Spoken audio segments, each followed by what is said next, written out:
ಇಲ್ಲಿ ತಣ್ಣಗೆ ಈ ಬಿಡಕ್ಕಾಗ್ತಾ ಇಲ್ಲ, ಕೆನ್ನೆ ಎಲ್ಲ ಹೊಡಿತಾ ಇದೆ ಶೀತದ ಗಾಳಿ. ಪೋಷಕಾಂಶಗಳು, ಲವಣಗಳು, ಮಿನರಲ್ಸ್ಗಳು ಇದು ಅಂತ. ಕರಡು, ಪಿಕ್ಕಲ್ಲು ಮತ್ತೆ aloo paratha world the best combination ಅಂತೆ. ಇದರಲ್ಲಿ ಬೆಲ್ಲಕ್ಕಿಂತ ಬೇರೆ ಏನೋ ಇದೆ ಸಾರ್. ಕಿನ್ನೂರಿ ಮೇ ಟೆಫಂಗ್ ಬೋಲ್ತೆ. ಪರ್ವತಗಳನ್ನ ಕಾಪಾಡುತ್ತಿರುವ ದೇವಿ ತರಂಡ ಮಾತಾ. ಒಂದು 7 ಗಂಟೆ ಆಗಿದೆ. ಈಗ ಇಲ್ಲಿ -6 ಡಿಗ್ರಿ ಸೆಲ್ಸಿಯಸ್ ಉಷ್ಣಾಂಶ ಇದೆ. ಈ ವಿಂಟರ್ ಸೀಸನ್ನಾಗ್ರಿ ಬೇರೆ ಸ್ಟೇಟದ್ ಗೊತ್ತಿಲ್ಲ, ಹಿಮಾಚಲ ಪ್ರದೇಶಕ್ಕೆ ನಾವು ಟ್ರೆಕ್ಗೆ ಬಂದಾಗ ಅಲ್ಲೊಂದು ದೊಡ್ಡ ಸ್ಕ್ಯಾಮ್ ನಡೆಯಿತು.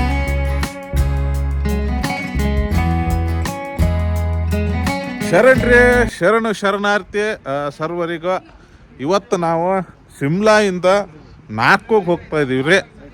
ಒಟ್ಟು 10 hour journey, most difficult route ನಾವು ಹೋಗೋದ. ಎಲ್ಲರೂ ಎದ್ಬಿಟ್ಟು ಗಿಚ್ಚಿ ಗಿಲಿಗಿಲಿ ಭಯಂಕರ ರೆಡಿ ಆಗಿಬಿಟ್ಟಾರ.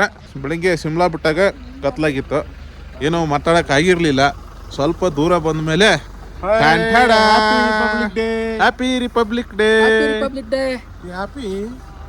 ಈಗ ನಾವು ಹಾಕೊಂಡಿರೋ ಡ್ರೆಸ್ಗಳ ಬಗ್ಗೆ ಹೇಳ್ತೀವಿ ತಡ್ರಿ ಸರ. ಈಗ -ಡಿಗ್ರಿ ಸೆಲ್ಸಿಯಸ್ ಹೋಗ್ತೀವಿ ನಾವು. ಏನೇನು ಅರಿವಿ ಹಾಕೊಂಡಿವಿ ಸರ್? ಒಂದು ಥರ್ಮಲ್ಸ್ ಹಾಕೊಂಡಿದ್ದೀವಿ, ಪ್ಯಾಂಟು ಒಳಗಡೆ ಟೀ ಶರ್ಟು, ಥರ್ಮಲ್ ವೇರ್, ಒಂದು ಜರ್ಕಿನು ಮತ್ತೆ ಗ್ಲೌಸ್, ವಾಟರ್ ಪ್ರೂಫ್ ಜರ್ಕಿನು. ಇದ್ರ ಕೆಳಗೆ ಇನ್ನೊಂದು ಟೋಪಿ ಇದೆ, ಅದು ಸದ್ಯಕ್ಕೆ ಫೋಟೋ ತೆಗೆಸ್ಕೊಳ್ಳೋಕ್ಕೋಸ್ಕರ ತೆಗೆದಿಟ್ಟು ಬಂದಿದ್ದೀನಿ. ಇಲ್ಲಿ ತಣ್ಣಗೆ ಈ ಬಿಡಕ್ಕಾಗ್ತಾ ಇಲ್ಲ, ಕೆನ್ನೆ ಎಲ್ಲ ಹೊಡಿತಾ ಇದೆ ಶೀತದ ಗಾಳಿ. ಭಾಳ ಹಾರಿಬಲ್ ಇದೆ, ಸೇಫ್ಟಿ ಭಾಳ ಇಂಪಾರ್ಟೆಂಟ್. ಕೈ ಗಡ ಕ್ಯಾಮ್ರಾ ಶೇಕ್ ಆಗ್ತಿದೆ, ಕೈ ನಡುಕ್ತಿದ್ದಾವೆ, ಆಗ್ತಿಲ್ಲ. ಅಲ್ಲಿ ಕಾಣಕತ್ತೈತಿ ನೋಡ್ರಿ, ಹಿಂಗ ಬರ್ರಿ. ಅದು ಶಿಮ್ಲಾ ಹಿಲ್. ಅದನ್ನೆಲ್ಲಾನು ಪಾಸ್ ಮಾಡ್ಕೊಂಡು ಈಗ ನಾವು ಬರಾಕತ್ತೀವಿ. ಈಗ ಮುಂದೆ ಹೊಂಟೀವಿ. ನ್ಯಾಕು ಚಲೋ, ನ್ಯಾಕು ಗಡ ಗ್ಲೌಸ್ ಹಾಕಿಲ್ಲ, ಕೈ ಗಡ ನಡಗಾಕತ್ತಾವ. ನಾನು ಕತ್ತಲಲ್ಲೂ ಬೆಳಕ ಕಂಡೆನು,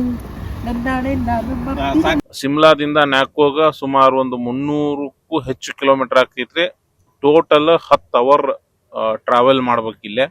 ಸ್ವಲ್ಪ ದೂರ ಬಂದ್ಮೇಲ್ರಿ ನಮ್ಗೆ ನೀರು ತುಂಬಿಕೊಳ್ಳೋದಕ್ಕೆ ಒಂದು ಪ್ಲಾಸ್ಟಿಕ್ ಬಾಟ್ಲಿ, ಖಾಲಿ ಬಾಟ್ಲಿ ಹಾಕಿದ್ವಿ, ಜಾಗ ಸಿಗ್ತೈತಿ. ಅಲ್ಲಿ ಹೊಂಟೇವಿ. Pure Himalayan water. ಆ ಮರಗಳ ಬೇರಿಂದ ಮೇಲೆ ಇರ್ತಕ್ಕಂಥ ಹಿಮ ಎಲ್ಲ ಕರಗಿ ನೀರಾಗಿ ಇಲ್ಲಿ ಬೀಳ್ತೈತಿ ನೋಡ್ರಿ. ಹುಷಾರು. ಇಲ್ಲಿನ ತಿರುವುಗಳು, ಕಣಿವೆಗಳು ಅದ್ಭುತ, ಅಪಾಯಕಾರಿ ಮತ್ತೆ ರೋಮಾಂಚನಕಾರಿ ಅನುಭವಗಳನ್ನ ಪ್ರತಿಯೊಬ್ಬರಿಗೂ ನೀಡ್ತಾವ. ಡ್ರೈವರ್ ಅನ್ನ ಹೇಳೋ ಪ್ರಕಾರ ಡೆಲ್ಲಿಲಿ ಈ ನೀರನ್ನ ತಗೊಂಡೋಗಿ ಅಲ್ಲಿ ಪ್ಯಾಕೇಜ್ಡ್ ಡ್ರಿಂಕಿಂಗ್ ವಾಟರ್ ಜೊತೆ ಕಂಪೇರ್ ಮಾಡಿದ್ರೆ ಈ ಮಿನರಲ್ ವಾಟರ್ ಅಲ್ಲಿ ಹೆಚ್ಚಿನ ಪೋಷಕಾಂಶಗಳು, ಲವಣಗಳು, ಮಿನರಲ್ಸ್ಗಳು ಇದ್ವು ಅಂತ. ಸೊ ದಾರಿಲಿ ಸ್ವಲ್ಪ ದೂರ ಬಂದ್ಮೇಲ್ರಿ ಅಲ್ಲೊಂದು ಡಾಬಾದಾಗ ತಿಂಡಿ ತಿನ್ನಕ್ಕೆ ನಿಲ್ಸೇವಿ. ಆರ್ಡರ್ ಮಾಡೇವಿ ತಿಂಡಿನ. ಸ್ವಲ್ಪ ಟೈಮ್ ತಗೋತೈತಿ ಅಂತ ಆದ್ರು ಮಾಡಿಕೊಡೋದಕ್ಕೆ. ಅಲ್ಲಿ ತನಕ ಅದ್ರ ಹಿಂದೆ ಒಂದು ಒಳ್ಳೆ ಬ್ಯೂಟಿಫುಲ್ ಮೌಂಟೇನ್ ರೇಂಜ್. ಮೇಡಮ್ ಏನೋ ಸ್ಟೆಪ್ ಹಾಕಿದ್ರಲ್ಲ, ಹಾಕಿ ನಮ್ಮ ಮೇಡಮ್ ಸ್ಟೆಪ್ ಹಾಕಿದ್ರ. ಹಿಮಾಲಯದ ಕೊರಿಯೋ ಚಳಿಯ ಮಧ್ಯೆ ಭರತನಾಟ್ಯ ಮಾಡುತ್ತಿರ್ತಕ್ಕಂಥ ನಮ್ಮ ಮೇಡಮ್ ಅವ್ರು ನೋಡ್ರಿ ಇಲ್ಲಿ. ವೇದಿಕೆ ಮೇಲೆ ಮೇಡಮ್ ಅವ್ರದ್ದು ಭರತನಾಟ್ಯ ನೋಡಿ. ಮೇಡಮ್ ಆ ಕಡೆ ಈ ಕಡೆ ಜೋಪಾನ. ಶಿಮ್ಲಾದಿಂದ ನಾಕೋಗ ಹೋಗೋ ದಾರಿ ರೀ ಇದು. ನಮ್ಮ ದೇಶದ ಅತ್ಯಂತ ಅಪಾಯಕಾರಿ ರಸ್ತೆಗಳಲ್ಲಿ ಇದು ಕೂಡ ಇದೊಂದು ಚಾಲೆಂಜ್. ಈ ಶಿಮ್ಲಾದಿಂದ ಮೇಲಕ್ಕೆ ಹಿಮಾಲಯದ ಕಡೆ ಹೋಗ್ತಾ ನಮ್ಗೆ ಕಾಮನ್ ಆಗಿ ಸಿಗೋ ಫುಡ್ ಅಂತಂದ್ರ ಅದು ಆಲೂ ಪರೋಟ. ಗೋಧಿ ಹಿಟ್ಟು ಬಳಸಿ ಮಾಡ್ತಾರ, ಚೆನ್ನಾಗಿ ಮಾಡ್ತಾರ. ಅಲ್ಲಿ ಹಿಮಾಲಯನ್ ರೇಂಜ್ ಕಾಣಿಸ್ತಾ ಆಗ್ತೈತಿ ನೋಡ್ರಿ. ಈಗ ಅಲ್ಲಿ ಹೋಗ್ತೀವಿ, ಅಂದ್ರೆ ಆ ರೇಂಜ್ ಕಡೆ ಹೋಗ್ತೀವಿ. ತಿಂಡಿ ತಿನ್ನಬೇಕೀಗ. ಏನಿದೆ ಸರ್ ತಿಂಡಿಗೆ? ಇದು ಆಲೂ ಪರೋಟ. ಆಲೂ ಪರೋಟಗೆ ಅಮೂಲ್ ಬಟರು.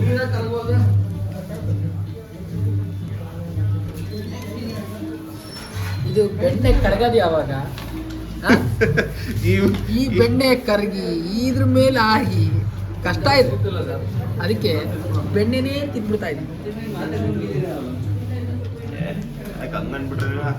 ಆಲೂ ಪರೋಟ ಗಿಲಿ. ಇಲ್ಲಿ ಚಳಿಗೆ ಬಿಸಿ ಪರೋಟದಲ್ಲಿ ಬೆಣ್ಣೆ ಕರಗ್ತಾನೆ ಇಲ್ಲ. ಆಮೇಲೆ ಇದು ಬಿಸಿ ಅಂತಾನೂ ಅನಿಸ್ತಿಲ್ಲ ನಮಗೆ, ಅಷ್ಟೊಂದು ಚಳಿ ಚಳಿ. ಆಮೇಲೆ ಇದ್ರ ಜೊತೆಗೆ ಇನ್ನೊಂದು ಕಾಂಬಿನೇಷನ್ ಐತಿ ನೋಡ್ರಿ, ಇದು ಉಪ್ಪಿನಕಾಯಿ, ಅದ್ರ ಜೊತೆಗೆ ಇದು ಆಲೂ ಪರೋಟ ತಿಂತಾ ಇದ್ದೀವಿ.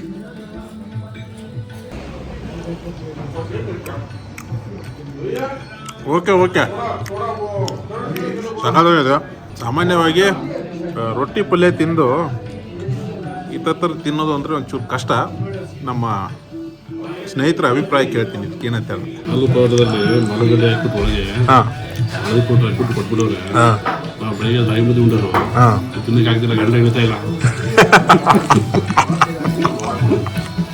ಸಬ್ಜಿ ಇಲ್ಲ, ಬಜ್ಜಿ ಇಲ್ಲ, ಮುಳುಗಾಯಿ ಬಜ್ಜಿ ಇಲ್ಲ.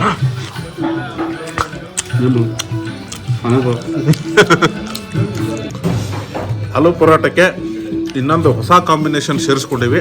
ಕರಡು, ಪಿಕ್ಕಲ್ಲು ಮತ್ತು aloo paratha world the best combination ಅಂತೆ. ಹಿಂಗೆ ಆಲೂ ಪರೋಟ ತಗೊಂಡು ಹಿಂಗೆ ಉಪ್ಪಿನಕಾಯಿನ ಒರೆಸ್ಬಿಟ್ಟು ಮೊಸರಲ್ಲಿ ಹಿಂಗೆ ಅದ್ಕೊಂಡು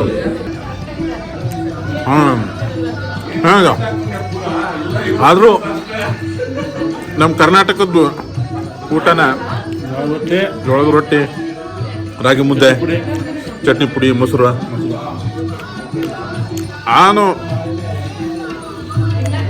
ಆ ಕ್ವಾಲಿಟಿನ ಮತ್ತು ಆ ಟೇಸ್ಟ್ನ ಎಕ್ಸ್ಪೆಕ್ಟ್ ಮಾಡದೇ ಇದ್ರೂ ಕೂಡ ತಿನ್ನಬಹುದು.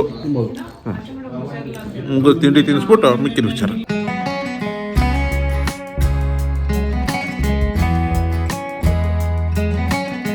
ಇನ್ನು ಸ್ವಲ್ಪ ಹೊತ್ತಿನಾಗ್ರಿ ನಾವು ಸಟ್ಲೇಜ್ ವ್ಯಾಲಿನ ಎಂಟರ್ ಆಗ್ತೀವಿ. ಸಟ್ಲೇಜ್ ನದಿಗುಂಟ ನಮ್ಮದೊಂದು ಸ್ವಲ್ಪ ದೂರ ಪ್ರಯಾಣ ಸಾಕೈತಿ, ನೋಡಿಸ್ತೀನಿ. ಸಟ್ಲೇಜ್ ನದಿ ಒಳಗೆ ಕೇಳಿರ್ತೀವಿ ಜಾಗ್ರಫಿಯಾಗ, ಇವತ್ತು ನೋಡೇ ಬಿಡೋದು. ಸ್ವಲ್ಪ ಮುಂದೆ ಬಂದ್ಮೇಲೆ ರೀ ಈ ರಾಂಪುರ ಅಂತ ಒಂದು ಇದು ಸಿಗುತ್ತೆ ಊರು. ಅದನ್ನು ದಾಟ್ಕೊಂಡ್ಬಂದ್ಮೇಲೆ ಅಲ್ಲೊಂದು ಮೆಡಿಕಲ್ ಸ್ಟೋರ್ ಐತಿ. ಯಾಕೆ ನಿಲ್ಸಿ ಅಂದ್ರೆ ಆಕ್ಸಿಜನ್ ಸಿಲಿಂಡರ್ ತಗೋಬೇಕು ನಾವು. ಇದು ಆಕ್ಸಿಜನ್ ಸಿಲಿಂಡರ್, ಇದು ಹೆಂಗೆ ಯೂಸ್ ಮಾಡೋದು ಅಂತ ನಮಗೆ ಕೊಡ್ತಾ ಇದ್ದಾರೆ. ಕೋಲ್ನೇಕ ಅಲ್ಲ ಆಕ್ಸಿಜನ್ 800 ಮತ್ತೆ ಯಾರಿಲ್ಲ ಎಲ್ಲರಿಗೂ यार पे लगा के जितनी रिक्वायरमेंट है उतना ही प्रेस करने का.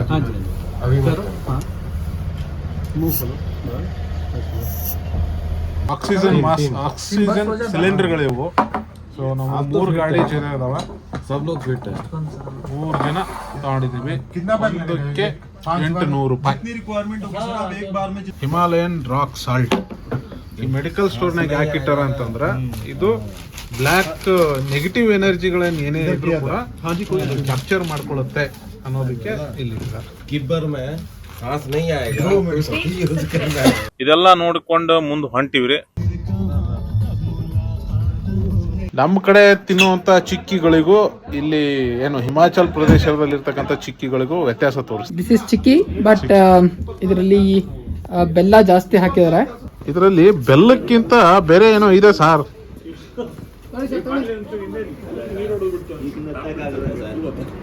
ಚಿಕ್ಕಿ ಸ್ವಲ್ಪ ಗಾಡಿ ಚೇಂಜ್ ಮಾಡ. ಚಿಕ್ಕಿ ಪಿಯರ ಅಭಿಪ್ರಾಯ ಏನಿದೆ ಇದ್ರ ಬಗ್ಗೆ? ಗುಡ್ ನೋಡಿ, ಕೆಂಪು ಆಲೂಗಡ್ಡೆ.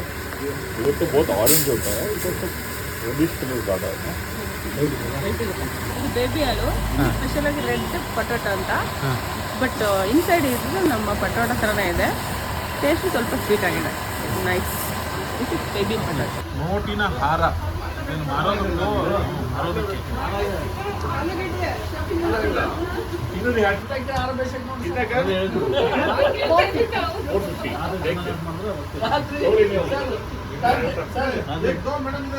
ಚೆನ್ನಾಗಿ ಡ್ಯಾನ್ಸ್ ಮಾಡೋರಿಗೆ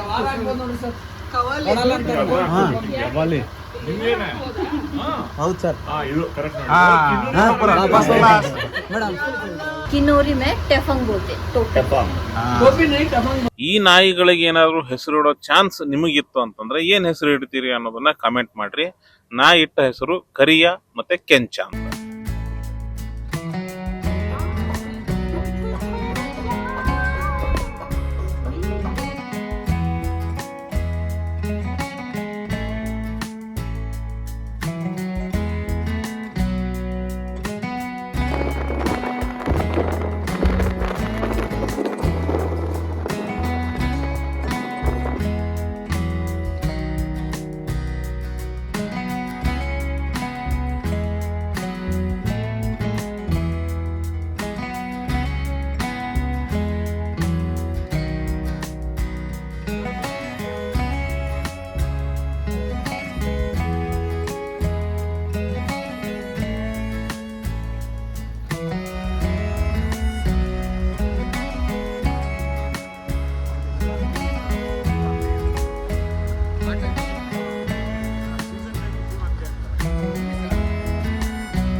ಶಿಮ್ಲಾದಿಂದ ನಾಕೋಗ್ ಹೋಗುವಾಗ್ರಿ ಎಲ್ರು ಈ ಜಾಗದಾಗ ಸ್ವಲ್ಪ ಹೊತ್ತು ನಿಂತ್ಕೊಂಡು ಹೋಗ್ತಾರ.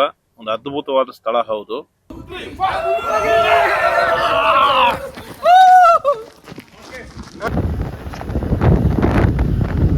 ಆ ರಾಕ್ ಟ್ಯುನಲ್ ಇತ್ತಲ್ಲ ಚಿಕ್ಕದು, ಅದನ್ನ ಕ್ರಾಸ್ ಮಾಡ್ಕೊಂಡು ಸ್ವಲ್ಪ ದೂರ ಬಂದ್ಮೇಲೆ ಒಂದು ಮೋಸ್ಟ್ ಇಂಪಾರ್ಟೆಂಟ್ ಪವರ್ಫುಲ್ ಪ್ಲೇಸು ಕರಂಡ ಟೆಂಪಲ್ ಅಂತ. ಇದು ತರಂಡ ಮಾತಾ ದೇವಸ್ಥಾನ. ಒಂದು ವ್ಯೂ ಪಾಯಿಂಟ್ ಕೂಡ ಇಲ್ಲಿ ಐತಿ. ಪ್ರತಿಯೊಬ್ಬ ಚಾಲಕ ಪ್ರವಾಸಿಗ ಇಲ್ಲಿ ಗಾಡಿನ ನಿಲ್ಲಿಸಿ ತರಂಡ ಮಾತಾಗ ಒಂದು ನಮಸ್ಕಾರ ಮಾಡಿ ಮುಂದೆ ಹೋಗ್ತಾರೆ. ಇದು ಜಿಪ್ ಲೈನ್. ಈ ಕಣಿವೆಯನ್ನ ಪಾರ್ ಮಾಡೋದಕ್ಕ ಬಳಕೆ ಮಾಡ್ತಿದ್ರು ಅನಿಸ್ತೈತಿ. ಈಗ ಈ ಜಿಪ್ ಲೈನ್ ಬಳಕೆ ಮಾಡ್ತಿಲ್ಲ ಅಂತ ಅನ್ನೋದು ನನ್ನ ಅಭಿಪ್ರಾಯ. ತರಂಡ ಮಾತಾ ಇಲ್ಲಿನ ಪರ್ವತಗಳನ್ನ ಕಾಪಾಡುತ್ತಿರುವ ಮತ್ತ ಪ್ರವಾಸಿಗರಿಗೆ ಯಾವುದೇ ಅಪಾಯ ಆಗದೆ ಇರಲಿ ಅಂತೇಳಿ ಅವರನ್ನು ನೋಡ್ಕೊಳ್ಳುವಂತಹ ದೇವಿ ಈ ತರಂಡ ಮಾತಾ. ಇದಕ್ಕೂ ಒಂದು ಇತಿಹಾಸ ಐತಿ.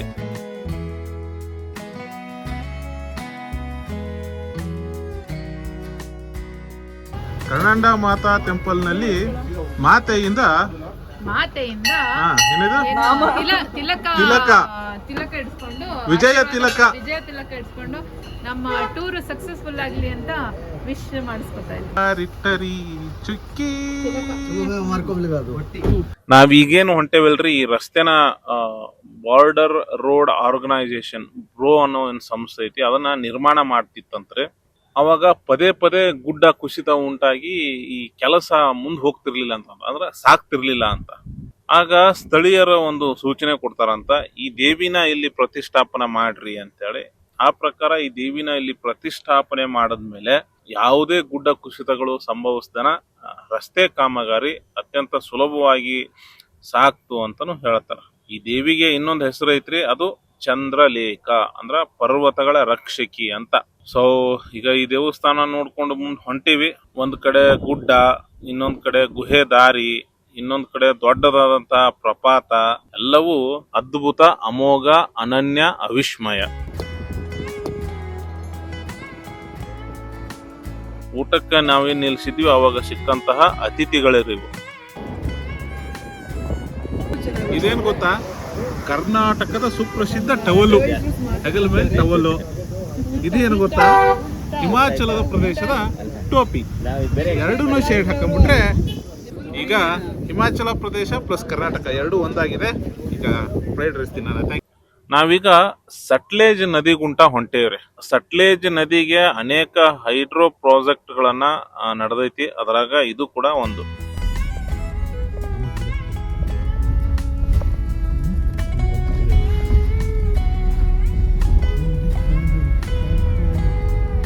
ಸಟ್ಲೇಜ್ ನದಿಯ ಒಂದು ನೋಟ ಮತ್ತೆ ಅದರ ಕಣಿವೆ.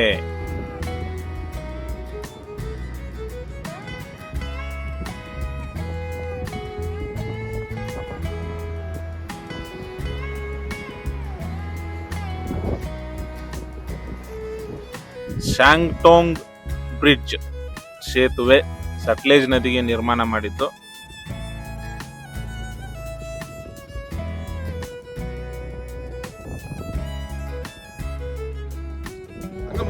ಇಟ್ಕೊಂಡು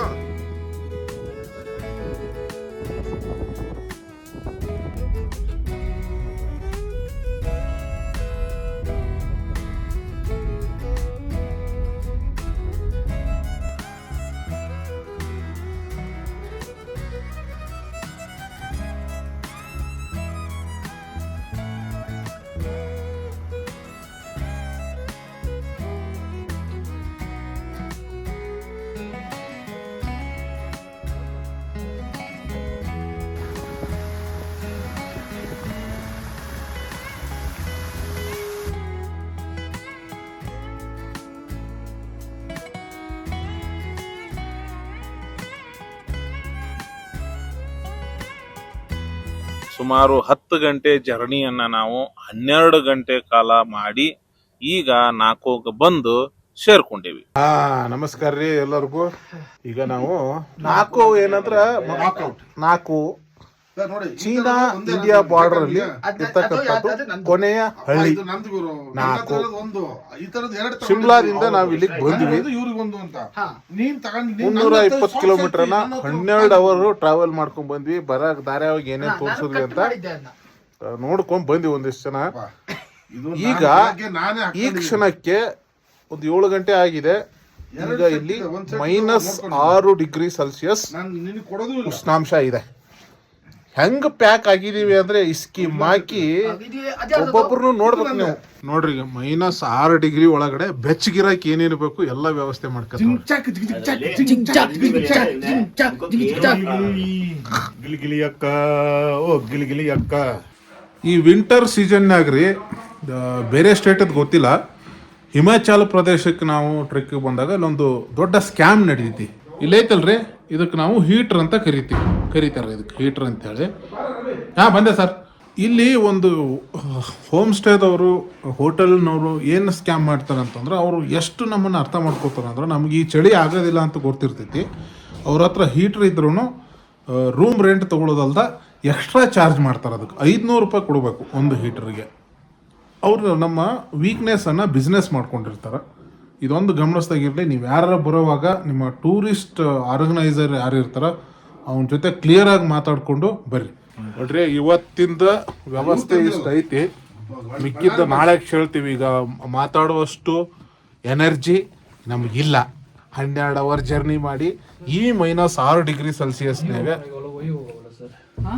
ಏನೂ ಮಾತಾಡೋಕ್ಕಾಗಲ್ಲ. ಇನ್ನೊಂದು ವಿಡಿಯೋದಾಗ ಸಿಗೋನು. ಅಲ್ಲಿ ತನಕ ನೋಡ್ತೀರಿ ನಮ್ಮ ಸಣ್ಣ ಚಾನಲ್ ಸಿಕ್ಕತ್ತೆ ಸಂಚಾರ. ಜೈ ಕರ್ನಾಟಕ, ಜೈ ಶಂಕ್ರಿ, ಜೈ ಜೈ ಶಂಕ್ರಿ.